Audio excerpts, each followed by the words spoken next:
Price God. ஒரு குட்டி story பார்க்கலாமா? நான் என்னதான் என்னுடைய வாயினால வார்த்தைகளை பேசினாலும் என் மனசுல இருக்கிறத உங்களால புரிஞ்சுக்க முடியாது இல்லையா? அப்ப இதை யோசித்து பாருங்க. ஆண்டவர் இயேசு கிறிஸ்துவர் நமக்கு நண்பனை போலவும் நட்புறவு கட்டப்படணும்னு ஆயத்தப்படுத்தினார் இல்லையா? இதை தான் பழைய ஏற்பாட்டில் நிறைய தீர்க்கதரிசிகளுக்கு ஆண்டவர் இயேசு கிறிஸ்துவ குறித்து வெளிப்படுத்தினாலும் அன்று இருந்தவங்க அதை நம்பாம இக்னோர் பண்ணினாங்க. இப்போ புதிய ஏற்பாட்டில் ஏசு கிறிஸ்துவை அனுப்பும்போது யாரெல்லாம் நம்மளையோ அவங்க நம்பினாங்க, நிறைய அதிசயங்களையும் பார்த்தாங்க. இது அப்போஸ்தலனாகிய யோவான் 1 முதல் வசனத்தில் சொல்லியிருக்கிறாரு.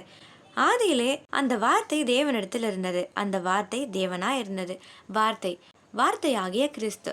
முன்னாடி சொன்னப்ப யாரும் நம்பலை, ஆனால் ரைட் டைமில் ஆண்டவர் இயேசு கிறிஸ்துவை அனுப்பி அதை நிறைவாக்கினார்.